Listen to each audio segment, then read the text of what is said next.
Really seems to be some providence which watches over this country.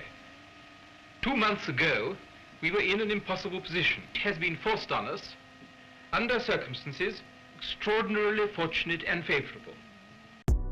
Teman-teman, kalian masih pada ingat gak mengenai COVID-19 yang pada saat itu banyak negara yang melakukan kebijakan fiskal ekspansif. Nah, kebijakan ini muncul pada saat seorang tokoh ekonom asal Inggris bernama John Maynard Keynes atau lebih dikenal dengan Bapak Ekonomi Makro Modern. Nah, salah satu teori dan juga pemikirannya menjadi salah satu analisis dalam dinamika perekonomian. Dia juga menawarkan pendekatan alternatif terhadap teori klasik dan juga teori komunis tentunya. Kapitalis berkembang pada abad ke-18, dipelopori oleh Adam Smith dengan bukunya The Wall of Nations tahun 1776 dengan memperkenalkan konsep pasar bebas yang mana atur oleh mekanisme permintaan dan penawaran yang akan menciptakan efisiensi atau laissez-faire, yang mana pemerintah tidak diperbolehkan campur tangan dalam perekonomian. Distribusi pendapatan terjadi antara pemilik tanah, kapitalis, dan pekerja. Namun di sisi lain, ketimpangan kekayaan sering masalah besar bagi ekonomi kapitalis, hingga muncullah Karl Marx dengan pemikirannya.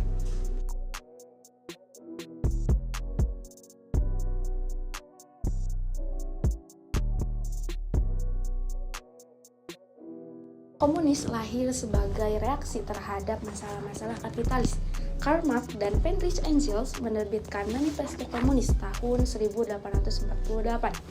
Karl Marx melihat bahwa pemikiran kapitalis ini menciptakan eksploitasi buruh dengan surplus nilai, yaitu keuntungan nilai kerja buruh tidak dibayarkan secara penuh. Karl Marx ingin menciptakan masyarakat tanpa kelas dengan alat produksi dimiliki secara kolektif oleh negara, bukan individu. Negara yang pertama kali menerapkan sistem ekonomi komunis adalah Uni Soviet. Namun karena sistem perencanaan terpusat menyebabkan kelangkaan barang, stagnasi ekonomi, penindasan hak individu, korupsi, dan otoritarianisme. Hingga tahun 1991, runtuhnya Uni Soviet menjadi penanda bahwa kurang efektifnya sistem ekonomi komunis. Keynes mengakui bahwa pasar tidak selalu mampu menciptakan keseimbangan, terutama dalam jangka pendek.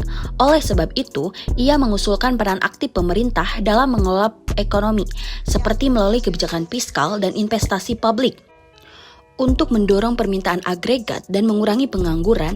Dengan itu, Keynes menawarkan solusi yang tidak radikal. Solusi ini, Keynes melibatkan pemerintah, bukan hanya pemerintah, tetapi ada sektor swasta.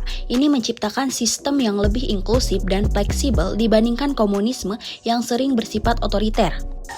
Ekonomi Keynes adalah intervensi pemerintah yang dapat mendukung dan memperkuat perekonomian, yang berarti Keynes menggagaskan bahwa peran pemerintah sangat penting. Pemikiran Keynes yang berpengaruh hingga saat ini, yang pertama ada permintaan uang Keynes, yang menjelaskan bahwa permintaan uang dibagi menjadi 3 motif. Yang pertama ada motif bertransaksi, motif berjaga-jaga, dan motif spekulasi. Dan yang kedua ada teori investasi dan juga tabungan. Dengan hal ini, pemerintah mengimplementasikan teori permintaan uang Keynes tersebut pada saat kondisi pandemi COVID-19 yang menciptakan ketidakpastian yang tinggi, yang mendorong masyarakat untuk lebih banyak menabung. Untuk merangsang perekonomian, pemerintah menerapkan berbagai kebijakan yang didasarkan pada teori Keynes, yaitu kebijakan moneter yang dimana bank sentral menurunkan suku bunga. Hal ini mendorong masyarakat untuk lebih banyak berinvestasi dan mengurangi tabungan, sehingga meningkatkan permintaan agregat. Dengan meningkatkan permintaan uang untuk transaksi dan konsumsi, diharapkan dapat mendorong pertumbuhan ekonomi serta kebijakan stimulus fiskal yang dimana pemerintah meningkatkan pengeluaran untuk infrastruktur, bantuan sosial, dan program lainnya untuk merangsang permintaan agregat. Keputusan investasi tidak hanya dipengaruhi oleh tingkat bunga, tetapi juga oleh ekspektasi keuntungan di masa depan. Jika pengusaha optimis, mereka akan lebih banyak berinvestasi meskipun tingkat bunga tinggi, sedangkan jumlah tabungan lebih dipengaruhi oleh tingkat pendapatan daripada tingkat bunga. Semakin tinggi pendapatan, maka semakin besar proporsi yang ditabung. Pada implementasinya, pemerintah menerapkan berbagai kebijakan yang didasarkan pada teori Keynes untuk merangsang perekonomian pada saat terdampak COVID-19, terutama terkait tabungan dan investasi. Di antaranya, yang pertama ada kebijakan fiskal ekspansif, di mana pengeluaran pemerintah yang meningkat untuk belanja infrastruktur, bantuan sosial, dan program lainnya. Hal ini bertujuan untuk meningkatkan pendapatan masyarakat, sehingga mengurangi kecenderungan untuk menabung dan mendorong konsumsi, serta pemberian insentif pajak seperti pemberikan potongan pajak atau keringanan pajak untuk mendorong investasi. Dan yang kedua, ada kebijakan moneter akomodatif. Dengan menurunkan suku bunga, biaya pinjaman menjadi lebih murah sehingga mendorong investasi. Menurut Keynes, pasar tidak selalu efisien dalam mencapai keseimbangan penuh. Artinya, peran pemerintah sangat penting dalam mengatasi kegagalan pasar, sehingga peran pemerintah dalam permintaan agregat perekonomian sangat ditekankan. Kadang, ekonomi dapat terperangkap dalam suatu keadaan di mana permintaan agregat terlalu rendah, menyebabkan pengangguran yang tinggi dan output yang rendah.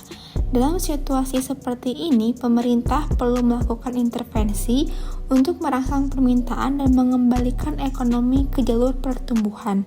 Keynes memaparkan dua kebijakan. Yang pertama, kebijakan fiskal kontrasiklus. Ketika ekonomi sedang mengalami resesi, pemerintah harus meningkatkan pengeluaran dan mengurangi pajak. Sebaliknya, ketika ekonomi sedang mengalami ekspansi, pemerintah harus mengurangi pengeluaran dan meningkatkan pajak.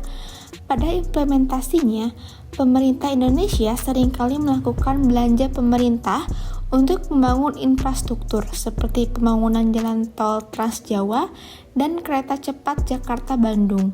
Pemerintah Indonesia juga meluncurkan program stimulus ekonomi atau PEN pada saat terjadi COVID-19 yang bertujuan untuk melindungi masyarakat dan perekonomian dari dampak buruknya pandemi. Program ini mencakup berbagai instrumen seperti bantuan langsung tunai untuk memenuhi kebutuhan dasar. Yang kedua ada kebijakan moneter. Ketika permintaan agregat meningkat, perusahaan akan cenderung meningkatkan produksi dan memperkerjakan lebih banyak tenaga kerja. Menjaga suku bunga tetap rendah merupakan upaya untuk merangsang siklus ekonomi dengan mendorong bisnis. Pada implementasinya, selama krisis ekonomi pada saat terjadi COVID-19, BI telah menerapkan kebijakan yaitu dengan menurunkan suku bunga untuk mendorong investasi. Penurunan suku bunga acuan yang dilakukan oleh BI berkisaran antara 25-50 poin.